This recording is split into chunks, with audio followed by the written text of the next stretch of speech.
Bienvenidas y bienvenidos a la Mañanera 360. Feliz 12 de mayo, Día Internacional de la Enfermería, y por ello la conferencia de este lunes inicia con una afectuosa felicitación a las enfermeras y enfermeros del país. Hay más de 400,000 enfermeras y enfermeros trabajando en el sector público y privado de la salud en nuestro país. También la presidenta rechaza la medida unilateral impuesta por Estados Unidos de cerrar la frontera durante 15 días al ganado mexicano. La presidenta sentencia: a México se le respeta y no es piñata de nadie. Recuerda que viene un proceso electoral en Estados Unidos más adelante. Arlene, muy buenos días, ¿cómo estás? Muy contenta de iniciar la semana, Miguel. El día de hoy también se encuentra el Gabinete de Salud junto con la Secretaria de Bienestar para hablar de los avances en materia de salud, los distintos programas sociales como Casa por Casa, muchos otros más. ¿Qué le parece si prepara ese café? Porque acá le contamos y vamos a iniciar.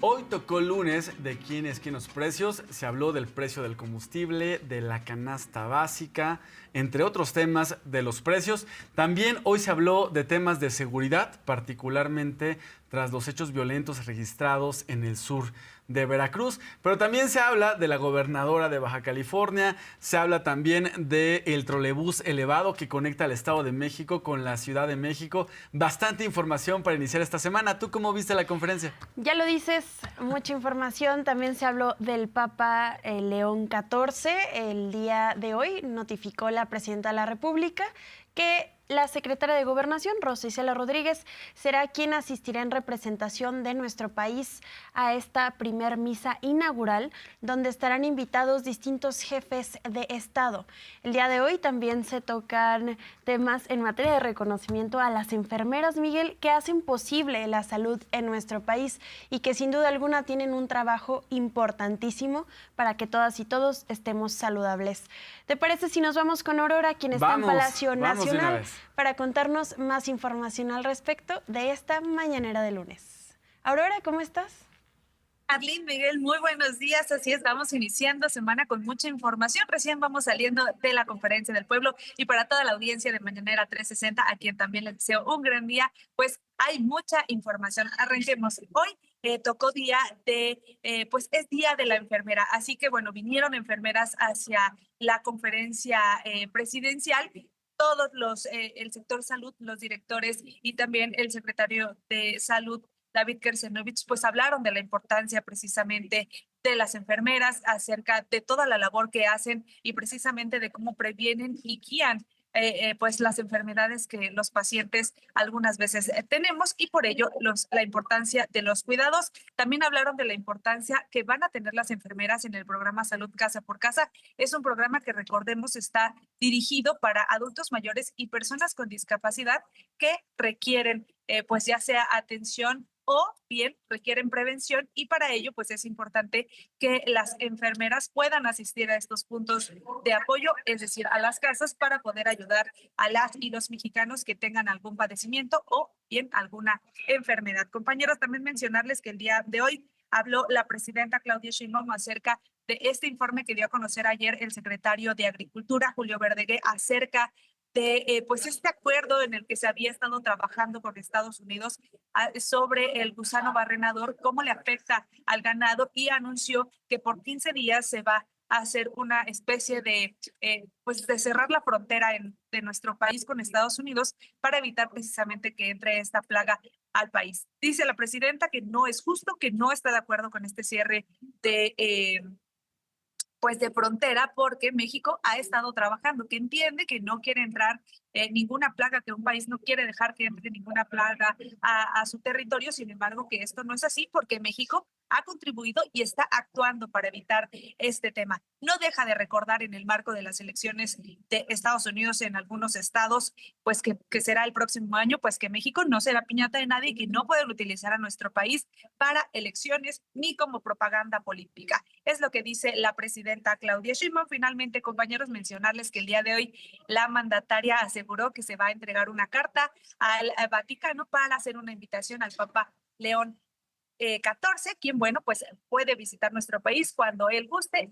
La invitación está hecha y quien será la responsable de entregar esta misiva, pues será la secretaria de Gobernación, Rosa Isela Rodríguez. Compañeros, también mencionarles, no dejamos de lado el tema de la gobernadora Marina del Pilar. Ayer también anunció que Estados Unidos les había retirado a su esposo y a ella la visa para ingresar como turistas a Estados Unidos. La mandataria dijo que ella se enteró también por redes sociales, que por el momento no tiene información por parte de Estados Unidos sobre pues este tema. Al final de la conferencia, ya creo que no se escuchó, no se alcanzó a escuchar en los micrófonos de la transmisión, pero le preguntaban a la mandataria que si va a haber alguna nota diplomática contra Estados Unidos o hacia Estados Unidos sobre este tema. Dice la mandataria que no, que hasta el momento no, que se va a esperar información de Estados Unidos para saber qué es lo que pasó particularmente en este caso, pero también para saber si hay algún otro caso. Así que bueno, ya veremos, compañeros, pero al momento hoy mucha participación de compañeros, muchos compañeros también reporteros que llegaron a sala de prensa, al salón tesorería, mucha participación y mucha asistencia de compañeros que hoy lunes se dan cita aquí en Palacio Nacional. Buen resumen de lo que sucedió esta mañana allá en Palacio Nacional. Aurora, ¿cuál va a ser la pregunta de este lunes? Pues celebrando el Día de la Enfermera, vamos a preguntarle a las y los mexicanos que nos platiquen una anécdota que hayan tenido con las y los enfermeros.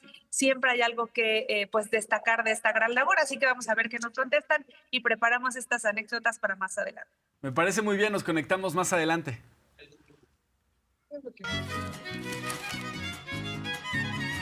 El kiosco.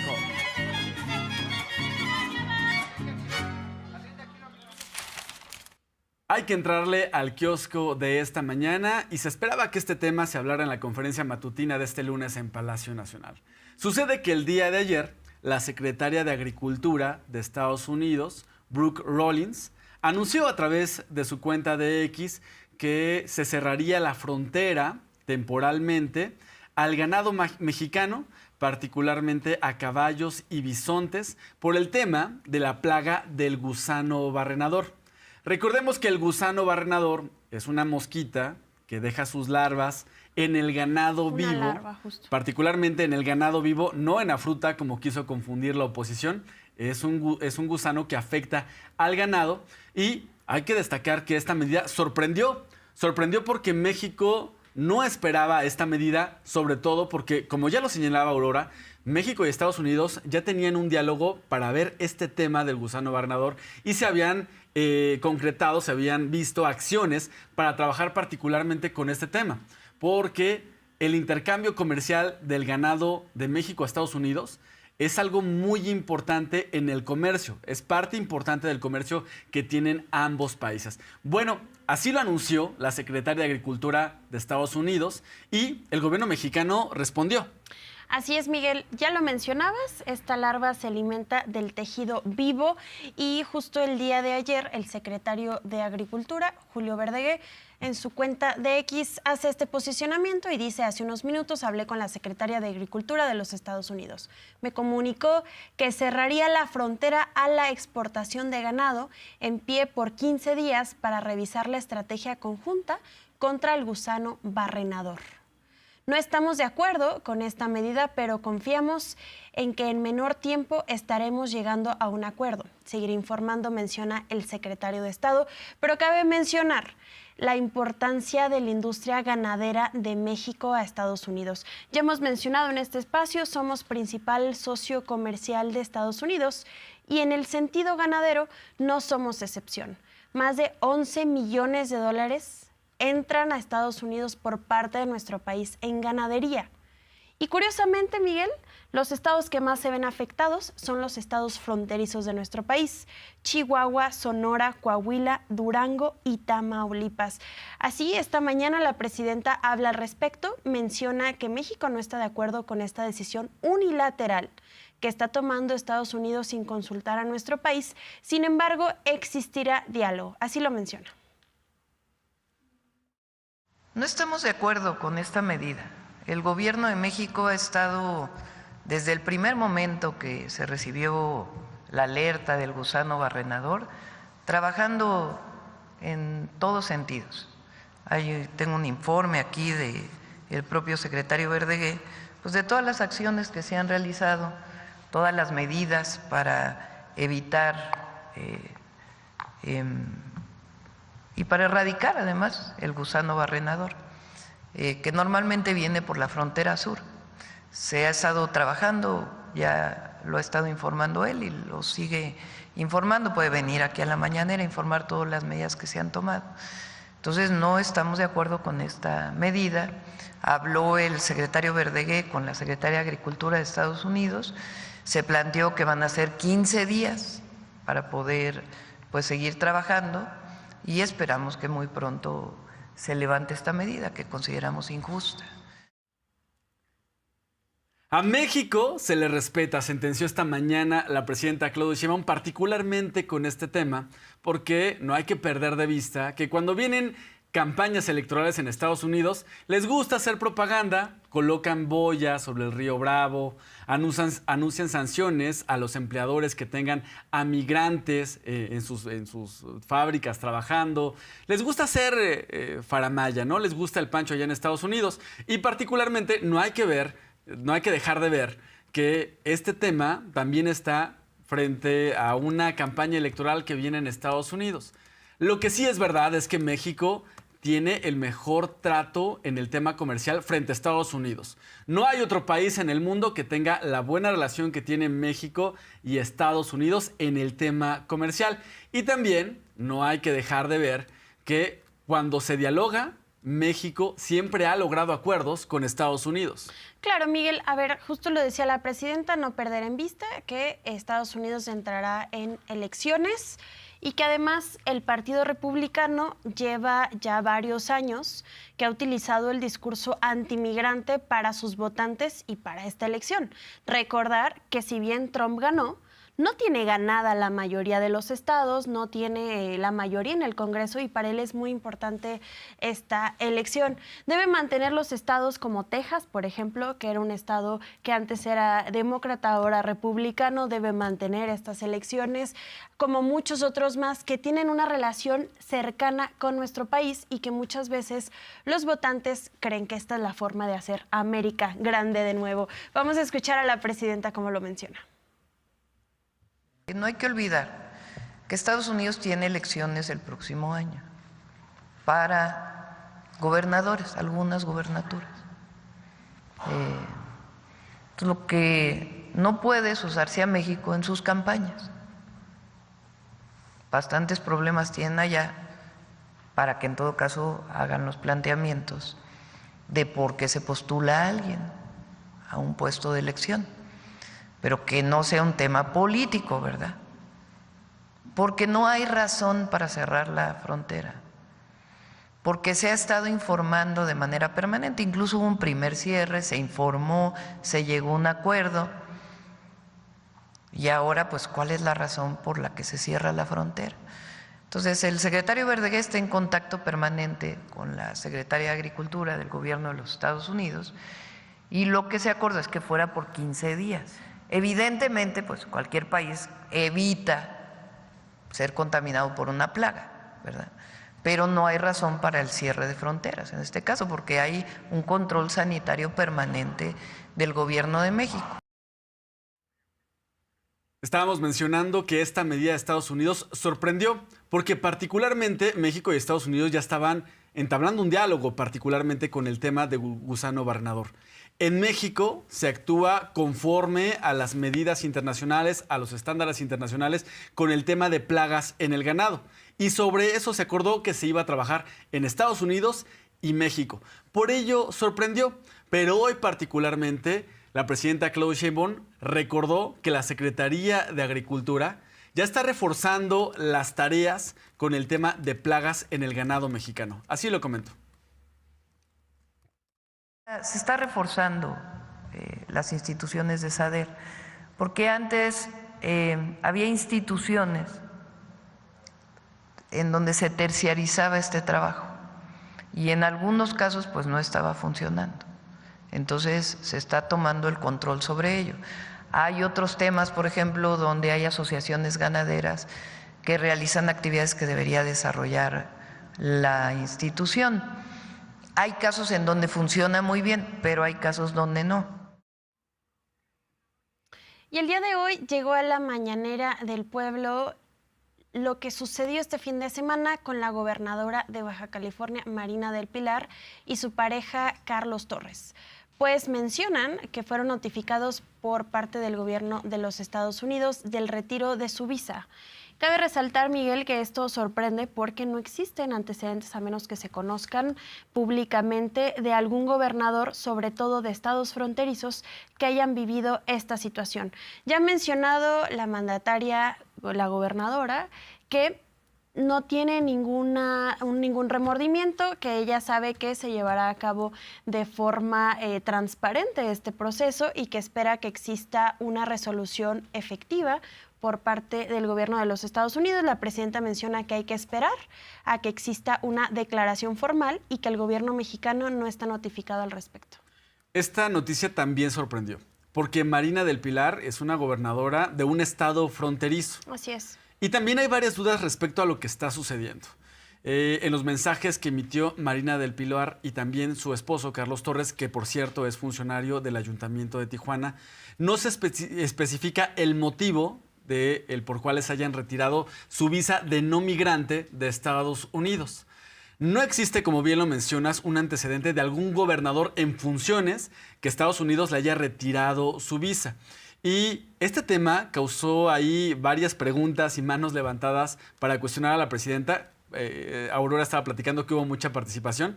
En este tema le preguntaron en 3 ocasiones a la presidenta y hasta el momento el gobierno de México no tiene información de por qué Estados Unidos haya realizado esta acción. Una de las preguntas que le hicieron a la presidenta fue si tiene conocimiento de algún otro gobernador que le vayan a retirar su visa. No hay conocimiento por parte del gobierno de México y lo que se va a hacer es esperar aquella información para saber el motivo. Eso sí, Estados Unidos retira las visas de no migrantes por ciertos motivos, entre ellos realizar actividades en Estados Unidos que no son propias de las de no migrante. La visa de no migrante, la más común, es la visa de turista. Por cierto que la gobernadora y su esposo tienen propiedad, tienen una casa allá en Estados Unidos y sorprendió. El gobierno de México no sabe el motivo, pero va a esperar información. Y también es interesante que justo hace unos días se llevó a cabo el tianguis turístico que justo encabezó la gobernadora de Baja California en conjunto con autoridades de Estados Unidos. Binacional. Vamos a escuchar cómo lo menciona esta mañana. No tenemos ninguna notificación del gobierno de los Estados Unidos. Ayer lo supimos por el comunicado que emitió la propia gobernadora y vamos a esperar a recibir la información. No nos vamos a adelantar. Las causas no. Hasta ahora se va a solicitar la información para saber cuáles son las causas de por qué se retira estas visas. Entonces no nos adelantemos, vamos a esperar la información y no nos fuimos notificados. No hemos sido notificados en ningún caso y es importante pues que haya la coordinación y la colaboración que siempre ha habido. Entonces, vamos a esperar la información antes de emitir cualquier comunicación. Vamos a esperar la información de por qué fueron retiradas estas visas. Y todos los artículos estos que han salido de que ya estábamos informados, nada, no estábamos informados. Y el gobierno de los Estados Unidos pues tiene que informar al gobierno de México. Pues vamos a esperar, porque no sabemos cuál es la causa. El día de hoy le preguntaron a la presidenta respecto a esta primera misa papal que llevará a cabo el Papa León XIV en el Vaticano, justamente el 18 de mayo. El día de hoy la presidenta menciona que quien llevará a cabo la representación de nuestro país será la secretaria de Gobernación, Rosa Isela Rodríguez, quien irá este 18 de mayo a Roma para representar a México. Miguel, a mí me recuerda que justo hace unos días, cuando fue el funeral del Papa Francisco, hubo muchas críticas que recibió la secretaria de Gobernación porque a la derecha le incomoda que ya no son parte de esas reuniones, ya no son convocados, ya no son escuchados, y creían antes que todo era para ellos. Bueno, ahora que ya no tienen representación, les molesta mucho. Parece que otra vez se van a volver a enojar, así que ya deberían de irse comprando por ahí algún tecito. Sí, para que se calmen. Para la calma. ¿Y sabes qué detecto yo en estas críticas sin sentido? Que me parece que hay mucho odio. ¿Y clasismo? Y machismo. pero porque el tema que es una mujer, que Claro. una mujer vaya a representar a México en este tema de la misa de inauguración papal, que va a ser el próximo 18 de mayo, como bien lo mencionas, pero además les va a doler más el estómago y se van a enojar más, porque además Rosa Isela Rodríguez va a llevar una carta en representación del Gobierno de México y diría yo en representación de los mexicanos y mexicanas, donde se le va a invitar formalmente al Papa León XIV a que visite nuestro país. Ojalá acceda y lo haga pronto, porque este papa, pues bueno, nuevamente es un papa del continente americano y que tiene la nacionalidad estadounidense, sí, pero también la nacionalidad peruana, y que en su primer mensaje habló en español, no habló en inglés, habló en español, y él se siente muy latinoamericano. Entonces seguramente será abrazado por las y los mexicanos católicos el día que él decida venir a nuestro país. La oposición le va a tener que doler el estómago porque va Rosa Isela nuevamente, va en representación de las y los mexicanos y le va a llevar una carta pidiéndole que venga a nuestro país. Así lo informó esta mañana la presidenta Claudia Sheinbaum. Va a ir a la secretaria de Gobernación y ahí vamos a entregar una carta al Vaticano. Si lo puede ver personalmente, muy bien, y si no, de todas maneras se va a entregar una carta para invitarlo a venir a México ya en la fecha que él considere oportuna.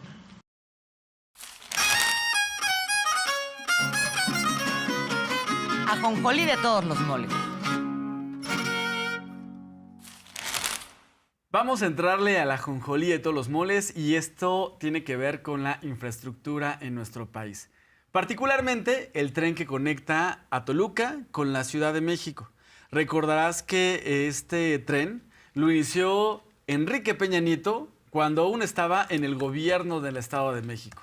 Bueno, lo tuvo Enrique Peña Nieto en su gobierno mexiquense, lo tuvo cuando fue presidente de la República y no lo terminó. Recuerdo que decían que iba a costar 30,000 millones de pesos hacer este tren, que se iba a terminar en su gobierno, pero como buena obra priista, ni estuvo en tiempo y forma, ni costó 30,000 millones de pesos, y el precio se elevó a 300,000 millones de pesos. Este tren, esta obra, la retoma el expresidente Andrés Manuel López Obrador, se compromete a trabajar en ella, desarrolla toda una obra muy importante para realizar la obra de ingeniería, que fue muy compleja. Tiene unos puentes pues bastante grandes, importantes, que requieren una labor titánica para poder llevarlo.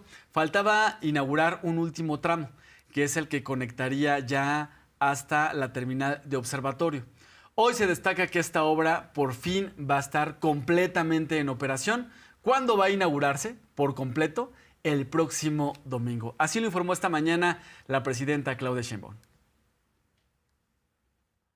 Lo importante es que ya entre en operación el próximo domingo, el 18 de mayo.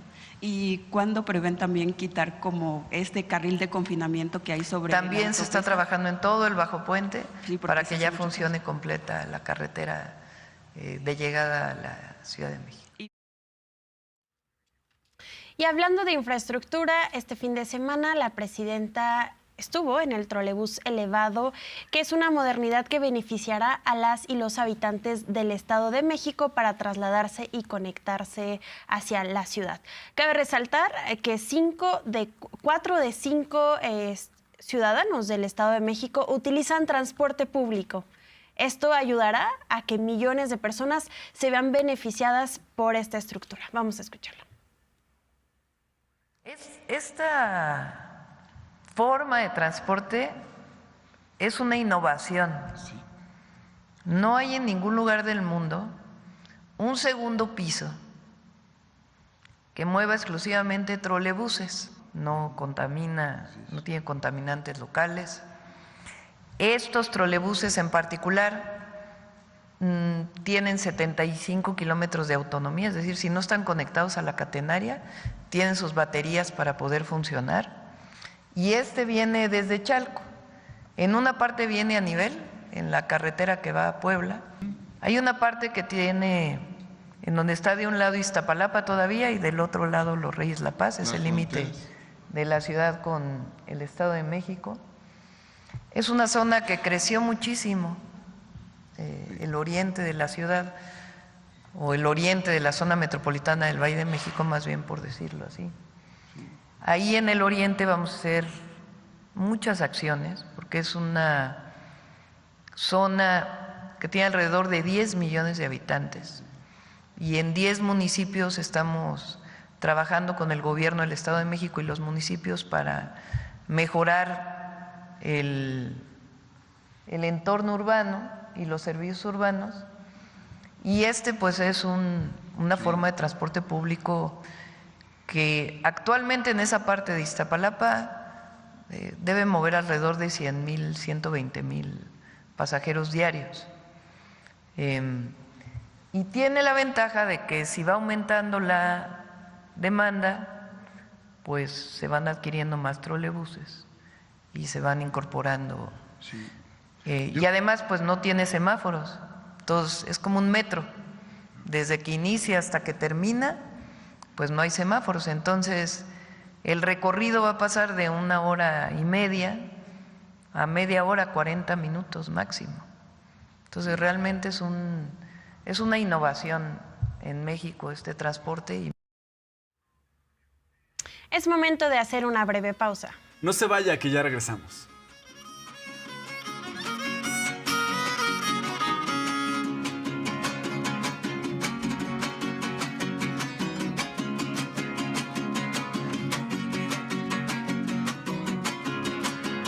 Sería difícil, pero ahí está todo. ¿Verdad? ¿Qué? Yo investigué en la página de Conóceles y ya hasta sé por quién votar. Y en práctica aprendí de las nuevas boletas y cómo será el proceso. Quiero saber. Infórmate aquí. Elegir a una magistrada y a un magistrado de la Sala Superior es muy importante. Son quienes integrarán a la máxima autoridad electoral en el país. Tú también prepárate en Conóceles, practica y ubica. Este 1 de junio votemos por una magistrada y un magistrado de la Sala Superior del Tribunal Electoral. INE. Ábrele la puerta al CAE otra vez. Vengo del INE. En las elecciones del Poder Judicial de la Federación, fuiste seleccionada como funcionaria en la mesa directiva de casilla seccional. Las y los CAE volverán a buscarte. Esta vez te entregarán tu nombramiento y realizarás la toma de protesta. Además, continuará tu capacitación. Recibirás la información para que desempeñes tu cargo el día de las elecciones. Haremos simulacros y prácticas de la jornada electoral. En esta elección del Poder Judicial de la Federación, tu participación fortalece la democracia. INE. En el 2025 tendremos elecciones para elegir distintos cargos del Poder Judicial de la Federación para la Suprema Corte, el Tribunal de Disciplina Judicial, la Sala Superior y las salas regionales del Tribunal Electoral, los tribunales colegiados de circuito y juzgados de distrito. Conoce más sobre qué hacen las ministras y ministros, magistradas y magistrados, juezas y jueces e integrantes del Poder Judicial de la Federación en INE.mx. Y recuerda, este 1 de junio, participa. INE.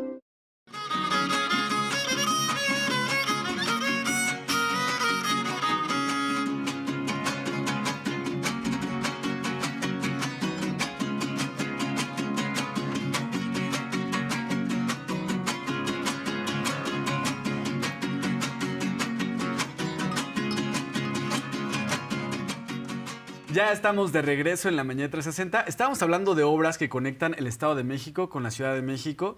Hay muchos habitantes que viven en el Estado de México y vienen a hacer actividad económica a trabajar a la Ciudad de México. Uno es el tren insurgente que va de Toluca a la terminal de Observatorio, donde se conecta con el metro, un tren muy moderno. Y el otro es el trolebús que va a conectar Valle de Chalco con Santa Marta, Catitla, en la zona de Iztapalapa. El fin de la semana estuvo la presidenta justamente en esta zona para inaugurar el trolebús y vamos a ver qué fue lo que sucedió el fin de semana.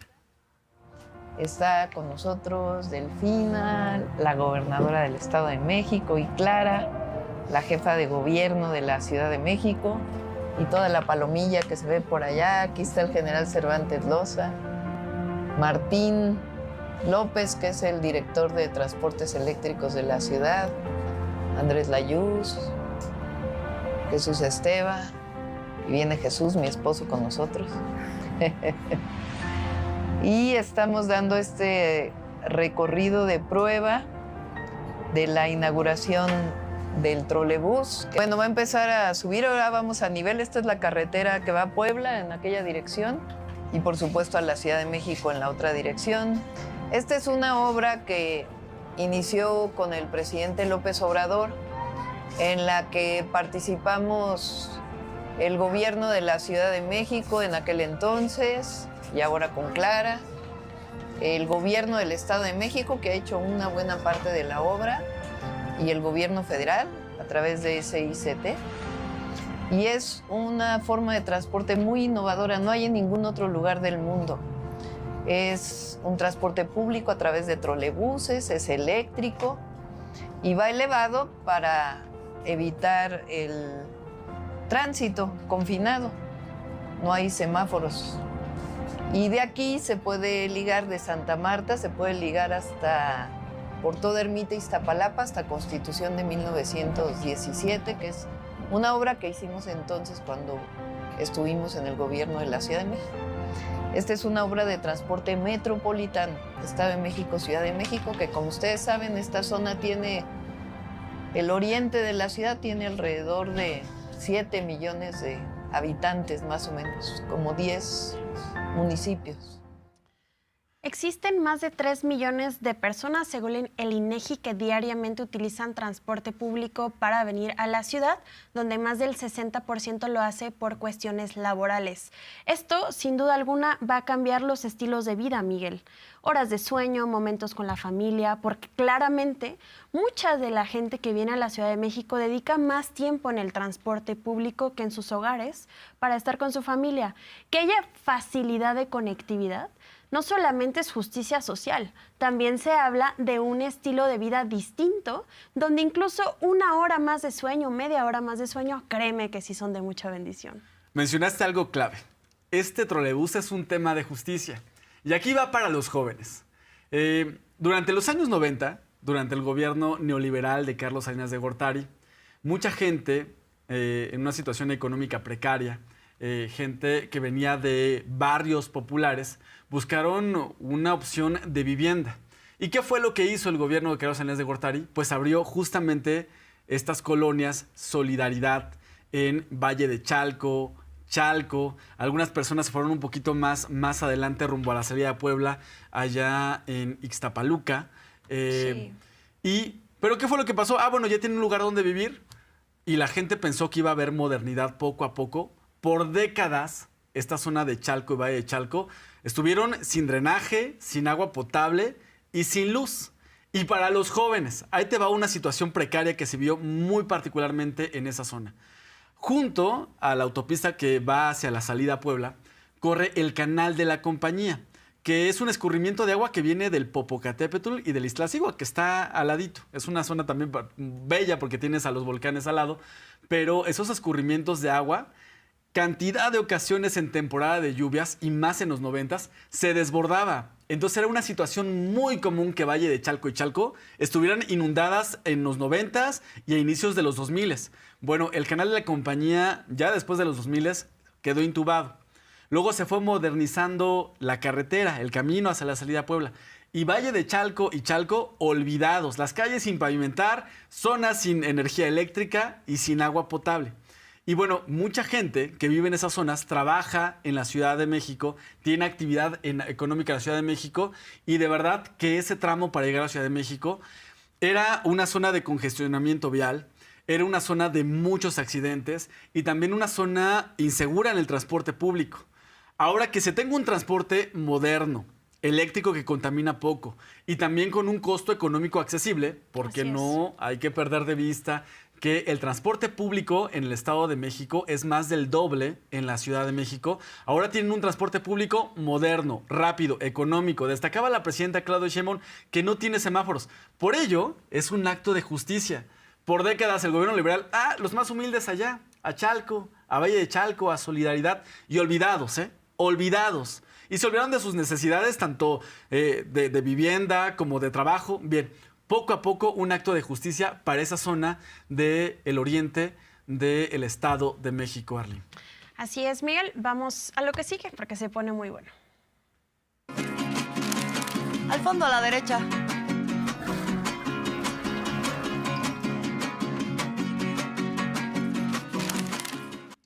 Este fin de semana a muchas y a muchos nos dio por escribir porque estaba lloviendo, Miguel. Yo agarré un librito y me puse a leer, pero muchos otros cayeron en el delirio porque fíjese usted nada más que ahora Enrique Krause menciona, ya hemos visto que llevan varias semanas donde quieren limpiarle el rostro a Ernesto Zedillo. Ese mismo Ernesto Zedillo del FOAPROA. Pues bueno, ahora lo hizo Enrique Krause con su columna El verdadero hijo del 68, lo titula, y habla de que Zedillo es el heredero del movimiento del 68. Fíjate qué contradicción.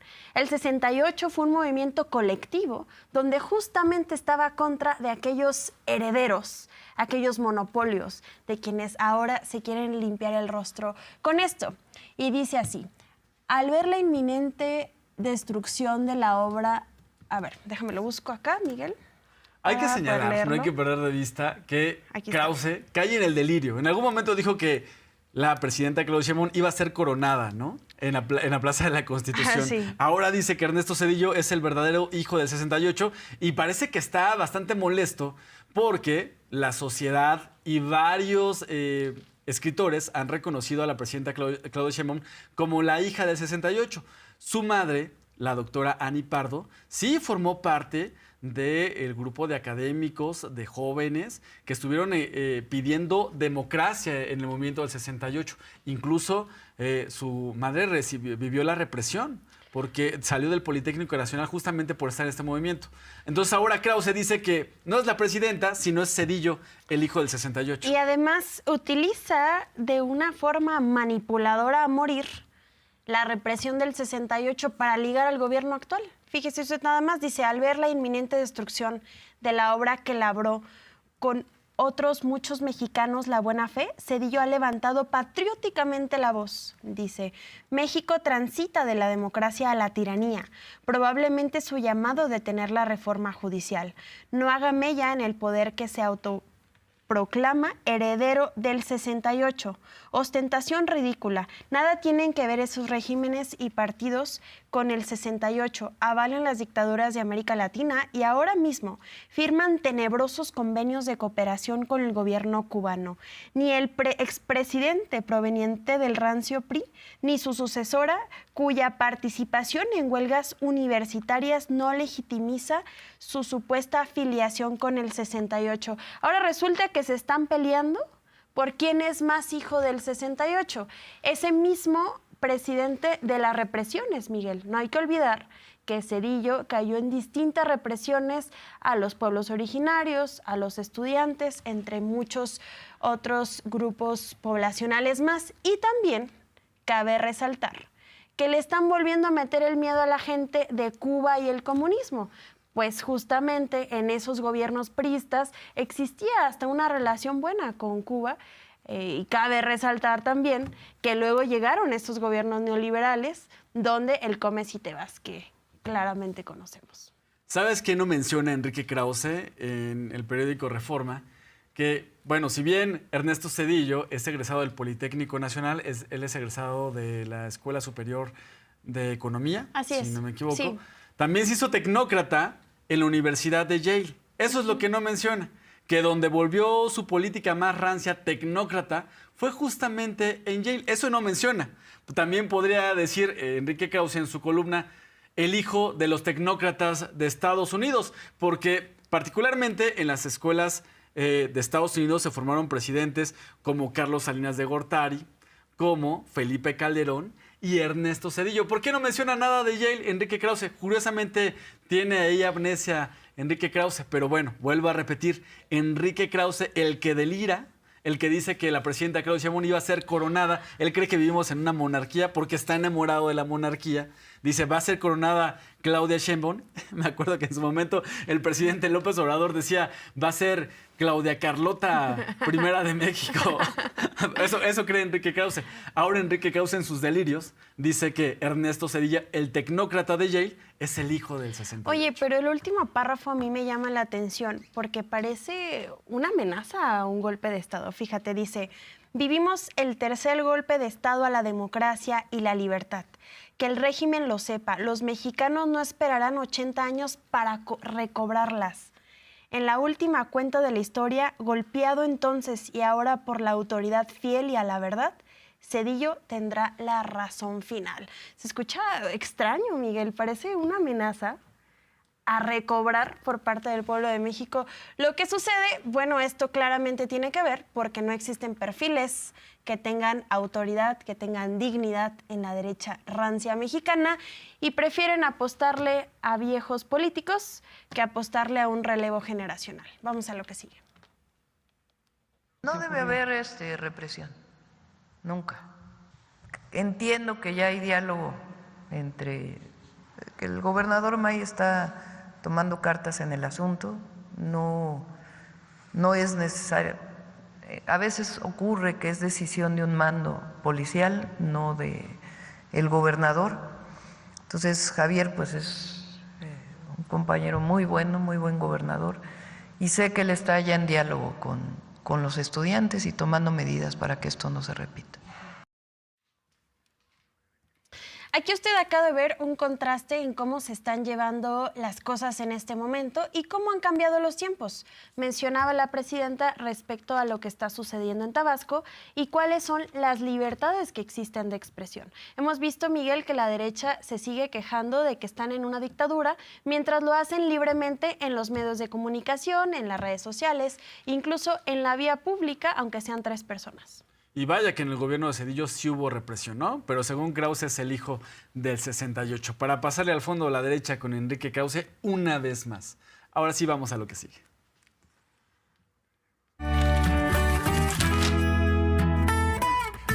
El plato fuerte.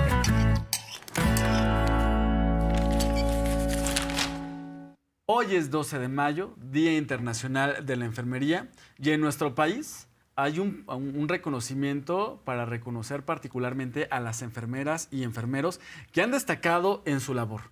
Solo mencionar que el sistema público, ya sea privado o el público, no podrían funcionar sin el trabajo primordial, fundamental de las enfermeras y enfermeros, que están ahí a los pies de la cama del paciente cuando se requiere, que incluso pueden alertar de padecimientos al doctor y que, pues bueno, están en los hospitales y en las clínicas. Hoy se reconoció a 3 mujeres destacadas por su labor en Palacio Nacional. La presidenta lo reconoció, el director general del IMSS lo hizo, también el titular del IMSS Bienestar y también el director general del ISSSTE. Todos estuvieron en Palacio Nacional y destacaron el trabajo importantísimo que tienen las enfermeras y enfermeros en nuestro país. Enfermería vea a la persona en todo su contexto, no solamente en lo biológico, sino en su contexto cultural, social. Empiezas a hacer esos contactos, esas alianzas con otros que piensan como tú, darle un cuidado humano, un cuidado digno a esas personas. El conocimiento científico lo hemos planteado de una forma que podemos llegar a la comunidad, dirigido de forma culturalmente adaptable a nuestras comunidades. El principal logro que puedo decir que hemos tenido. Este reconocimiento que se hace el día de hoy en realidad no es para mí. Yo no podría dedicarle tanto tiempo aquí al instituto si no fuera posible con el apoyo de mi familia. Se lo agradezco a todas esas personas que me enseñaron, mis tutores, mis maestros, durante toda mi vida profesional, no solamente siendo alumna, sino en el día a día. Yo siempre aprendí de las personas. Me gustaría agradecer a mi mamá. Ella fue la que me puso la enfermería en las venas. Y a mi papá, un abrazo hasta el cielo. Gracias por tanto. El día de hoy cabe reconocer a más de 400,000 enfermeras y enfermeros en nuestro país que hacen posible que se sostengan todos los hospitales y que además cabe resaltar, Miguel, lo histórico que fue su trabajo durante la pandemia COVID-19, que gracias a su labor pudimos muchas y muchos seguir con vida en nuestro país. El día de hoy, la secretaria de Bienestar, Ariadna Montiel, informó sobre los avances del programa Casa por Casa. Recordemos que este programa lo que busca es llevar atención médica a personas con discapacidad y a personas adultos mayores, donde se han contratado alrededor de 20,000 enfermeras y enfermeros para participar en este programa social. Vamos a escucharla. Llevamos hasta el momento visitadas 8,5 millones de viviendas de personas adultas mayores y personas con discapacidad para la aplicación del censo. Esta parte la realizan los servidores de la Nación. La Secretaría de Salud ha desarrollado los protocolos nacionales médicos a cargo de la doctora Patricia Clark y que el doctor Kersenovis nos ha apoyado para que especialistas del sector salud capaciten al personal de enfermería sobre estos protocolos nacionales. Ahora hemos sido ya capacitados todo el personal en el protocolo de hipertensión arterial, diabetes tipo 2, obesidad y sobrepeso y enfermedad renal crónica. Y esta capacitación pues se replica en todo el país a todo el personal con el que contamos de enfermería. Adelante. Como ya se ha informado, son cerca de 20,000 enfermeras, va siempre creciendo el número, que ya están incorporadas al programa de salud Casa por Casa. Aquí el dato. Hay 400,000 enfermeras y enfermeros en todo el país, tanto en el sector privado como en el público. Por cierto, que hay más enfermeras y enfermeros en el sector público. Son 400,000 en todo el país. En el IMSS hay 121,000 enfermeras y enfermeros. En el ISSSTE, 32,700. Y en el IMSS Bienestar, 124,244 enfermeras y enfermeras. En el IMSS Bienestar es donde hay más. Porque particularmente, recordemos, en el IMSS Bienestar se recibieron los hospitales y clínicas que tenían los estados. Algo que también está destacando en este momento, Arlene, es que cada vez se contratan a más enfermeras para que hagan las veces que se necesitan en los hospitales y también se están contratando a enfermeras especialistas. Ya estábamos viendo que hay enfermeras especialistas para pacientes que son adultos mayores, para los infantes en temas pediátricos. También hay enfermeras especializadas. También estaba viendo que hay enfermeras que son enfermeras parteras y que también están en las clínicas y en los hospitales para recibir a las pacientes que así requieran la atención. Desde la Mañanera 360 le mandamos de verdad un afectuoso saludo, abrazo y reconocimiento a las enfermeras y enfermeros en su día, que reiteramos, el sistema público de salud no se podría concebir sin su trabajo. Ahora sí, vamos a lo que sigue. El 12 de mayo se celebra el Día Internacional de los y las enfermeras, la columna vertebral de cualquier centro de salud. Atienden al enfermo, curan heridas sanando más allá de lo superficial a través de la calidez del trato, procuran cuidados desde el inicio de la vida y la acompañan hasta el final de ella. Festejamos su compromiso y entrega diaria con las y los pacientes, sus hospitales, comunidades y su país. En México hay alrededor de 400,000 enfermeras y enfermeros que trabajan en instituciones públicas y sostienen el sistema de salud mexicano. Las médicas y los médicos reconocemos diariamente su trabajo como algo muy importante para mantener la salud del país. Se festeja este 12 de mayo, fecha del natalicio de Florence Nightingale, enfermera inglesa quien con sus cuidados a los heridos y convalidos en la guerra de Crimea, logró reavivar los ánimos de su pelotón y salvar la vida de cientos. Su ejemplo es una muestra de la diferencia que representa la atención de las enfermeras en la salud. así como el soldado, la maestra, la enfermera de la institución pública, significa en muchos casos las posibilidades de la recuperación de la salud y de la atención médica. En el Instituto Mexicano del Seguro Social laboran 121.696 enfermeras y enfermeros, mientras que en el IMSS Bienestar laboran 124.244. Esta cifra, así como su protagonismo en diferentes áreas de la atención médica, se ha incrementado en los últimos años. Hoy hay consultas de enfermeras especialistas en medicina familiar que permiten hacer revisiones de las familias y su entorno. Este protagonismo ha ido acompañado también de la profesionalización de sus carreras. El IMSS ha certificado y acreditado a 43.668 enfermeras y enfermeros que cuentan ahora con un título y una cédula profesional en la licenciatura en enfermería, que les permite pasar del servicio técnico al profesional. La enfermería es ciencia, la enfermería es profesión, la enfermería es territorio, es cuidado. La enfermería es una profesión que acompaña el ciclo completo de la vida. En el ISSSTE hay 32.792 enfermeros y enfermeras. El personal de enfermería se dedica no solo al cuidado, sino también realizan investigación, promueven programas de atención y son clave en la prevención de enfermedades y en la mejora de la calidad del servicio de salud. Quienes hacen realidad el derecho a la salud en cada turno, con cada gesto de cuidado, con cada decisión clínica tomada muchas veces a altas horas de la madrugada. Ahora enfermeras y enfermeros se extienden a lo largo del territorio y acuden casa por casa para dar seguimiento clínico, apoyar en la atención preventiva y en la orientación de salud a domicilio de personas con discapacidad y adultas mayores. En este Día Internacional de la Enfermería se reconoce su labor y compromiso con la salud mexicana. Muchas felicidades a todas las enfermeras y enfermeros del país. Su labor trascendente de promoción y atención de la salud y al mismo tiempo de cuidado. Sofía Velázquez, Mañanera 360.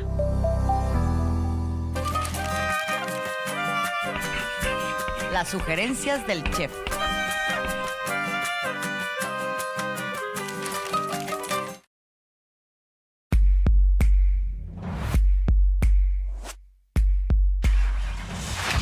La Profeco vela por los derechos de las y los consumidores. Para ello, se da seguimiento a la Estrategia Nacional para promover la estabilización del precio de los combustibles. Esta semana se destacó que la disminución del precio nacional de la gasolina regular tiene un precio de 23 pesos con 62 centavos en las 8 regiones del país. Un compromiso para que la gasolina regular tenga un precio máximo de 24 pesos a la venta. Localiza la estación de servicio con verdaderos precios justos más cercanas a ti en alertas.gov.mx/estaciones, y si ves que algún establecimiento vende su gasolina regular por encima del precio máximo fijado o registra alguna anomalía, puedes denunciarla al correo electrónico denunciasgasolina@profeco.gov.mx. En el Quién es Quién en la canasta básica, el Chedraui de la capital campechana registró el precio más bajo con 738 pesos con 40 centavos por canasta a nivel nacional, mientras que el precio más alto estuvo en el norte del país, en la ciudad fronteriza de Tijuana, en el estado de Baja California, donde el Walmart Hipódromo tuvo un precio de la canasta básica de 993 pesos con 40 centavos por canasta, marcando una diferencia de 255 pesos entre la canasta más baja con la canasta más alta. Toma en cuenta que la meta de la canasta básica es que en total los 24 productos que la componen tengan un precio por debajo de los 910 pesos. En el Quién es Quién en el precio de primera necesidad se tiene una comparación de la reducción del precio de la canasta básica en las principales cadenas de autoservicio del país. Para el monitoreo de esta semana, la cadena de supermercados Walmart registró el precio más alto con 955.40 centavos por canasta, mientras que en Soriana Hiper del municipio de Ciudad Juárez López Mateos tiene un precio bajo de 787 pesos con 10 centavos por canasta, 168 pesos de diferencia. Esta semana se informó también sobre el precio de la tortilla, que se vende con un precio promedio de 23 pesos con 89 centavos el kilo a nivel nacional. Entre las tortillerías más baratas se destacan La Estrella, ubicada en Naucalpan, Estado de México, con un precio de 20 pesos el kilo. Mismo caso de la tortillería Chelo en Morelia y la número 1 sucursal Colosio en Playa Valle del Carmen, Yucatán. Y cuidado con aquellas tortillerías que venden por arriba del promedio, como en Juárez, Tijuana, con un precio de 28 pesos. Mismo caso que se presenta en el estado de Yucatán, en la ciudad de Mérida, en la tortillería El Gallito y en la tradicional del estado de San Luis Potosí. Cuida tu bolsillo, Mañanera 360.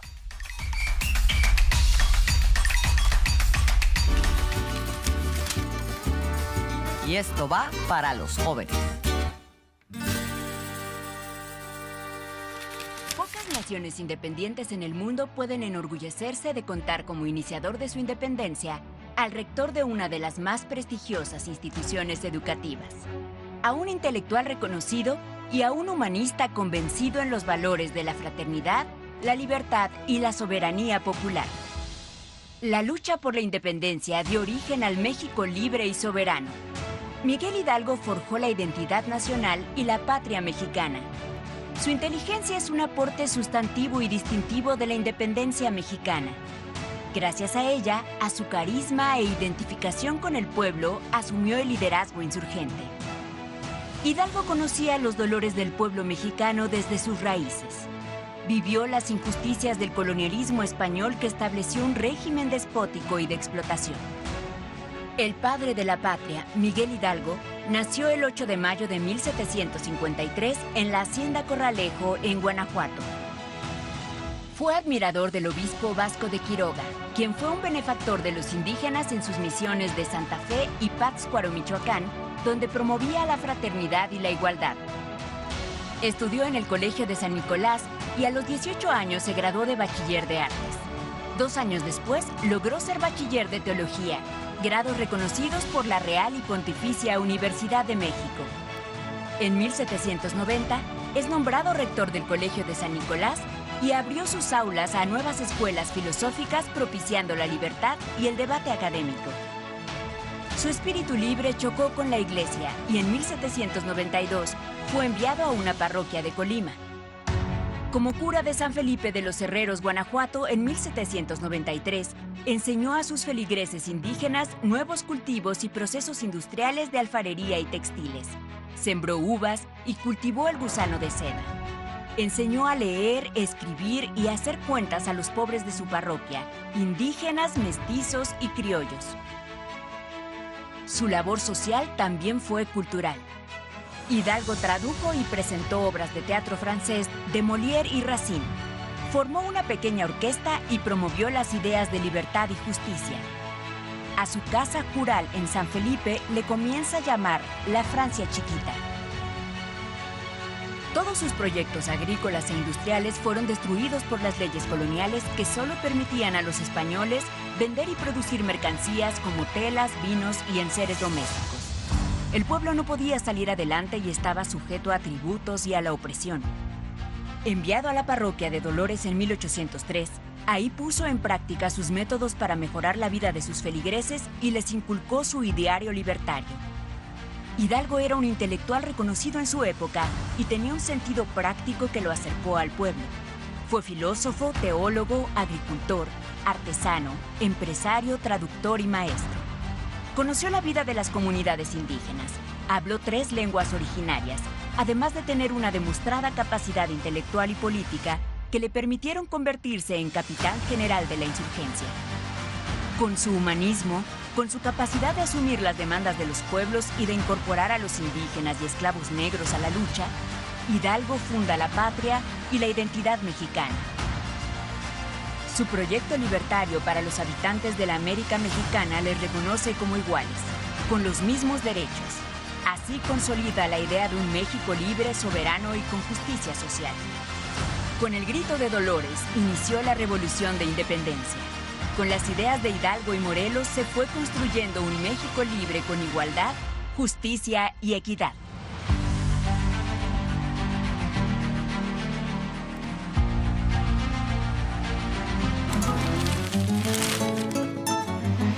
La cuenta, por favor.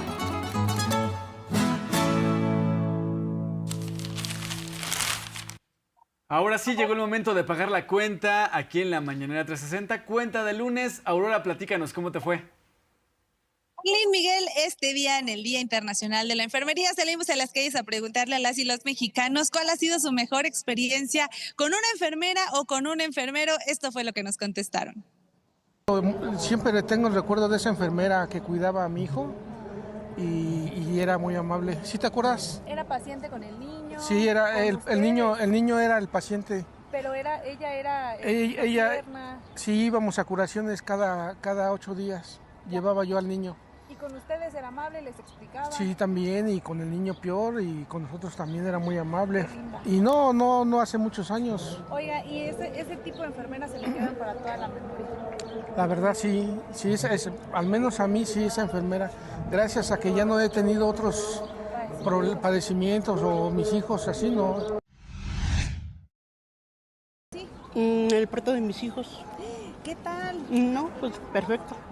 ¿Fue enfermera? Enfermero y enfermera. ¿Y qué tal? ¿Qué le decían? ¿La acompañaban? ¿Los pellizcaba a ellos? No, para nada. No, para nada. Muy buen servicio. Muy buenos. Y se quedan pues para toda su vida también en su memoria, ¿no? Claro. Compañeros, exactamente, miren que pues son las experiencias que nos dejan las y los enfermeros. En particular les debo decir que de chiquita me daban un poquito de miedo las inyecciones, pero sin duda las enfermeras siempre me agarraban mi manita y me decían, no pasa nada, tú tranquila. Y entonces pues ya, me dejaba un poquito y confiaba en ellas. Yo creo que todos tenemos una experiencia así. La verdad es que es una profesión muy noble que ayuda, simplemente es lo que buscan, ayudar y pues siempre estar acompañando a los que se están sintiendo mal en ese momento. Así que bueno, compañeros, nosotros hemos pagado la cuenta con mucha participación y por supuesto muchas felicidades para las y los enfermeros hoy en su día. Aurora, cuenta muy bien pagada y una pregunta muy bella, porque es cierto, todas y todos tenemos algún recuerdo con enfermeras y enfermeros que muchas veces cuando llegamos con dolor a alguna clínica u hospital hacen mucho más amena nuestra estancia. Yo específicamente me acordé que en pandemia, y le mando un fuerte abrazo y saludo a la enfermera Leonor Velázquez, porque me cuidó muchísimo a un punto donde incluso como foránea me sentí en casa, me sentí cálida y esto claramente ayuda a la recuperación de las y los pacientes. ¿Tú tienes alguna experiencia, Miguel? Recientemente, ahora con la Estrategia Nacional de Vacunación, me tocó que me vacunaran y en realidad son muy amables y ayudan a romper el miedo del piquete de la inyección. Yo les agradezco mucho siempre a las enfermeras y enfermeros el trabajo que tienen. Justamente hoy estaban hablando de que se rompió la meta de vacunación con esta Estrategia Nacional de Vacunación. 120% se superó el objetivo y en ello mucho tienen que ver las enfermeras y enfermeros. Sin duda alguna. Totalmente, gran labor que han hecho, así que muchas felicidades y por supuesto, como bien lo dice Sarlín, son parte fundamental para que nos recuperemos y nos sintamos mejor. Así que bueno, yo me despido, por supuesto, síganos en redes sociales, hay más respuestas de la gente sobre su mejor experiencia con enfermeras y enfermeros. Nos vemos, compañeros, buen día. Muchas gracias, Aurora, nos vemos el día de mañana. Bien, y de esta forma vamos cerrando la Mañanera 360 de este lunes, pero no olvide que punto de referencia es a las 22 horas con Azul Alzaga y Alberto Nájar. Informativo 14 a las 18 horas con la periodista Claudia Martínez, la repetición de esta su Mañanera 360 a las 20 horas. Y no olvide que TV Migrante Informa con el periodista Emerson Segura es a las 21 horas. Que tenga un excelente día y les mandamos un fuerte abrazo, sobre todo a aquellas enfermeras o enfermeros que nos ven esta mañana. Abrazo fuerte y feliz día.